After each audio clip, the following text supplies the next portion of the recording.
আমাকে যদি ব্যক্তি স্বাধীনতা দেন যে আপনি বাফুফে টাফুফেতে যাবেন কিনা, ভাই আমি মাপ চাই। আগুন তো সব জায়গায় লাগে না, এক জায়গায় লাগাই দিতে হয়। আমি পুরা ৩-৪ বছর ধরে যেভাবে ঘামতেছি, দেন আমি ফুটবলের জন্য ঘামতে গিয়ে নিজেই এমপি হয়ে গেছি। এমপি হয়ে আবার ঘামবো ফুটবলের জন্য।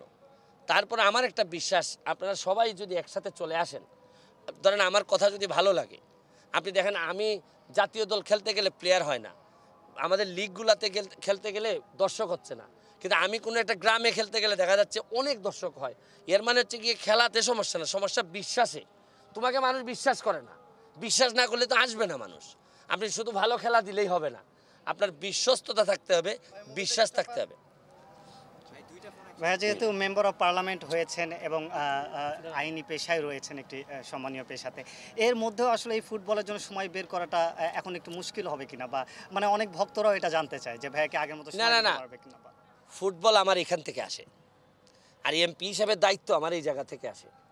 মনে রাখবেন, যেটা তার ব্লাডে থাকে, মনে রাখবেন। আপনারা, আমি জানি না জুয়ারিদের ব্যাপারে আপনার অভিজ্ঞতা আছে কিনা। আমি লন্ডনে ছিলাম, আমি জুয়ারিদেরকে দেখছি। জুয়ারিরা কিন্তু যে কাজই করে ফাঁক দিয়ে 20 মিনিট হইলে চলে যায় একটু জুয়া খেলতে। ধরেন গেছে সে একটা বিরাট বড় প্রোগ্রামে, এখানে 5 মিনিটও বের করার সুযোগ নাই। তার নেশাটা এরকম, সে 10 মিনিট হলে 2টা দান খেলে আসবে, মানে ধ্বংস হওয়ার জন্য যা যা লাগে তার আছে। তা আপনি বলতে পারেন আমি ফুটবলের প্রতি, এটা আমার রক্তে আসক্তি। এটা আমার এমপি বানান, মন্ত্রী বানান, আমি ওই যে চেয়ার টেয়ার খুলে হয়তো 10 মিনিট হলে 2টা লাথি দিয়ে চলে আসবো। সুতরাং এটা আমার সমস্যা হবে না। আজকে টিম নিয়ে বলুন একটু।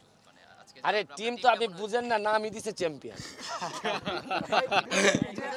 কালকে বলছিল যে আপনি যোগ দেওয়ার সাথে সাথে টিমের শক্তি আরো বেড়ে যাবে, যে তারা বলছে যে আজকে যখন আসবেন আপনারা খেলবেন তখন পুরো দলের। এটা কি স্বাভাবিক না? একজন এমপি, তারপর হচ্ছে কি একজন ফুটবলার, আমি রেগুলার ফুটবল খেলি, সবাই মিলে আমি যখন আসবো তখন তো মেন্টাল বুস্ট আপও হবে। আর আমার এই পায়ের শট সম্পর্কে আপনাদের ধারণা নাই। 2-3 জন গোলকিপারও আমি হাসপাতাল পাঠাইছি।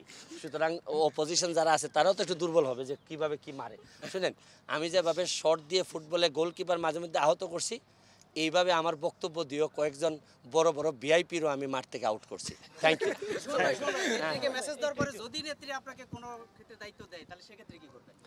একমাত্র নেত্রী তো, যার কথা আমি ফেলতে পারবো না। বাংলাদেশে এখন একমাত্র মানুষই আছেন যিনি নেত্রী। তবে আমাকে যদি ব্যক্তি স্বাধীনতা দেন যে আপনি বাফুফে টাফুফেতে যাবেন কিনা, ভাই আমি মাপ চাই। কারণ হচ্ছে গিয়ে আপনি জানেন যে একটা বাচ্চারে শুধু দুধ খাওয়াইলেই হয় না, এটা পরিবেশ দিতে হয় বাচ্চা বাঁচার জন্য। তা আমারে শুধু আপনি অযথা একটা নেতা বানাই দিবেন আর আশেপাশে সব 2 নাম্বার লোক দিয়ে দিবেন, আমার পক্ষে সম্ভব হবে না। আর যেটা সম্ভব হবে না, আমি তো বলছি যে মাল বানাইতে আমি কোথাও যাব না, না এমপি না অন্য কোনো পোস্ট। আপনি জানেন এমপি আমার 4 মাস ধরে আমি এমপি, আমার ওজন কমছে প্রায় 7-8 কেজি কমে গেছে। কারণ আপনি যদি প্রপারলি 7 লাখ মানুষের দায়িত্ব নিয়ে কথা বলেন, দায়িত্ব নিয়ে চিন্তা করেন, আপনার দেখেন এই চরম গরমে আমার এলাকায় ইলেকট্রিসিটি নাই, অনেক ডিস্টার্ব করতেছে, আমার ঘুম নাই।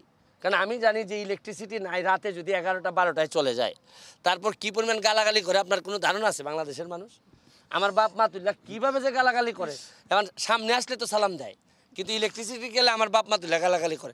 এখন এটা আমি বুঝে তো মরছি বিপদে, যার কারণে যেমন আপনারা যেমন ধরেন একটা পর্যায়ে পর্যন্ত আমার পছন্দ করবে, কোনো কারণে আমি এখন ডিস্টার্ব করা শুরু করলে আপনি দেখবেন ইভেন কি দেখবেন জানাজার সময় দাঁড়াইয়া অনেক সময় দেখেন লাশের সামনে মানুষ বক্তৃতা দিতে থাকে ঘন্টার পর ঘন্টা, আর রোদের মধ্যে দেখা যায় অনেক লোক ওয়েট করতেছে।